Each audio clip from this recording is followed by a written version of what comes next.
여러분. 안녕하세요. 엄마의 정보력의 윤지영입니다. 오늘도 여러분을 위해서 좋은 정보 준비해보았습니다. 통합과학 꼭 해야 할까요? 통합과학은 무엇인가요? 다 암기 파트가 많다고들 하는데 정말 암기 파트 외워만 지면 1등급 보장하는 건가요? 아직 고등이 되지 않아서 궁금한 것들이 굉장히 많으실 텐데요. 오늘은 거기에 대해서 이야기 한번 해보겠습니다. 구독과 좋아요는 사랑입니다. 어떤 공부하고 계세요? 수학? 영어? 국어? 다 해야 되죠. 특히 수학이 가장 바쁠 거라는 생각이 조금 들긴 하네요. 수학 때문에 힘들다고 저희 원생들도 많이 이야기하거든요. 저희도 최근에 지난주부터 통합과학 특강반이 개설되었습니다. 그래서 이제 통합과학을 하는 중3들이랑 이런저런 이야기를 하는 와중에 그런 생각 들더라고요. 굳이 통합과학을 해야 하나 라는 생각을 하는 학생들이 있다는 걸요. 특히 고등학교 1학년 때는 과학은 통합과학만 하면 될 거예요. 그리고 또 과학탐구 실험도 같이 있고요. 1학년 때는요. 그러니 별로 걱정을 안 할 수도 있는데 특히 이과 쪽 공대나 의대를 가고 싶은 친구들은 고민을 하게 됩니다. 물리, 화학, 생물, 지구과학도 굉장히 할 것이 많은데 크게 내용상 어려워 보이지 않는 이 통합과학을 지금 이렇게 바쁜 와중에 해야 하나 라는 생각을요. 네, 통합과학 물론 내용을 보시면 아시겠지만은 지구과학 내용이랑 화학이랑 물리 내용이 전반적으로 많이 녹아있는 그런 과목이에요. 물론 그것들을 인강을 통해서 듣는 친구들도 있고 공부를 쭉 고등학교 와서도 하는 친구들도 있고요. 하지만 여러분 생각을 잘 한번 해보십시오. 1등급 아무나 받습니까? 하지만 우리의 목표는 1등급이죠. 1학년 때 성적을 어느 정도 닦아둬야 내려오고 싶다라는 생각이 안 드는 건 당연한 거고 더 올라가고 싶다, 유지하고 싶다라는 생각이 들기 때문에 1학년 때 성적 굉장히 중요합니다. 그 1학년 때 과목 중에서는 과학은 통합과이라는 것이 존재를 하고요. 이것을 꼼꼼히 준비해서 한 학기 분량만 하고 나는 그러면 중간고사를 치고 그 다음 기말고사 이렇게 하고 싶다 라는 친구들도 있을 거예요. 여기서 문제는요. 통합과학은 크게 1단원부터 1, 2, 3, 4 이렇게 대단원이 나눠지게 되어 있겠죠. 보통은 수학이나 여느 과목들은 대단원 1단원부터 시작을 하게 되는데요.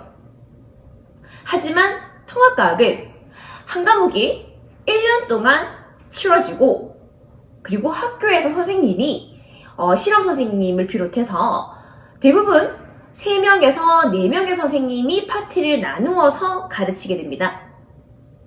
그렇다 보니 대단원이 처음부터 끝까지 1단원부터 차례차례 나가는 학교는 거의 없고요. 대부분은 1단원 조금, 2단원 조금, 3단원 조금, 4단원 조금 이게 시험 범위가 되게 돼 있는 거죠. 그럼 어떤 일이 발생하냐? 1단원부터 차근차근 할 거라고 생각을 하고 대단원 2단원만 준비한 친구들은 4단원에 조금의 내용이 나오기 때문에 결과적으로는 반만 공부를 하고 들어가게 되는 거죠. 물론 나 그것도 괜찮아 라고 하면 상관이 없지만 우리가 학교를 입학을 하면 수행평가들 봉사활동이든 학교 동아리 활동이든 할 게 너무 많죠. 그래서 처음 보면 당황스럽고 할 공부가 많기 때문에 여러분들이 지금 학원을 다니고 약간의 선행이라도 조금은 미리 공부를 하는 것일 거예요. 정말 저는 이렇게 생각을 합니다. 과학은요. 수학보다도 훨씬 더 점수를 올리기 쉬운 과목이고 다른 여느 과목보다도 과목의 성적을 굉장히 높이 올릴 수 있는 과목이라고 생각을 하거든요. 특히 과학에서도 통합과학은요. 이렇게 올리기 쉬운 과목을 점수를 제대로 못 받는 친구들을 보면 굉장히 안타까운 마음이 많이 든단 말이죠. 그럼 어떻게 해야 되나? 화학을 전공하신 분이 화학 파트를 맡으셨다면 화원의 내용까지 약간 심화로 나올 가능성도 있고요. 물리를 전공하신 분이 물리 파트를 맡으셨다면 조금 더 심도 깊게 프린트물을 대처해서 더 어렵게 나오는 경우가 굉장히 많습니다. 물론 동네마다 다르긴 하겠죠. 유독 내신 따기도 쉽고 쉽게 출제가 되는 학교도 있는 반면 굉장히 어렵게 출제가 되는 학교도 있기 마련이죠. 여기서 굉장히 어렵게 출제가 되는 학교는 미리 공부를 열심히 한다고 하더라도 시험 직전에 보지 않는다면 절대 좋은 성적이 나올 수 없습니다. 그러면 한 달이라든 두 달이 됐든 일단 고등학교 입학 전에 전반적인 내용에 대해서 큰 흐름을 알고 가셨으면 하는 바람이 있는 거죠.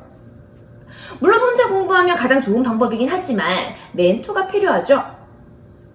지금 현재 이 전체를 훑는 과정에서 멘토는 인강 선생님이 될 수도 있겠고 학원 선생님이 될 수도 있습니다.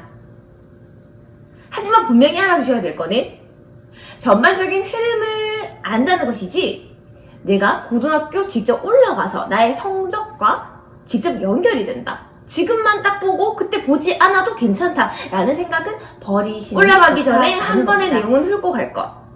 그래야 수행평가가 됐던 발표가 됐던 토론이 됐던 내용을 전반적인 내용을 알기 때문에 훨씬 수월하리라 생각이 듭니다. 제대로 잘 공부만 한다면 누구나가 다 좋은 성적을 받을 수 있는 과목이기 때문에 절대 손 놓지 마시고 열심히 하셨으면 하는 바람이 있습니다. 제가 도와드릴 수 있으니까요. 네, 오늘은 통합과를 꼭 들어야 되나 말아야 되나, 왜 들어야 하나에 대해서 이야기를 한번 해봤고요. 이번 방학도 확실히 열심히 확고하게 준비를 하셔서 좋은 성과 있으시기 바랍니다. 오늘은 여기까지 할게요. 빠이!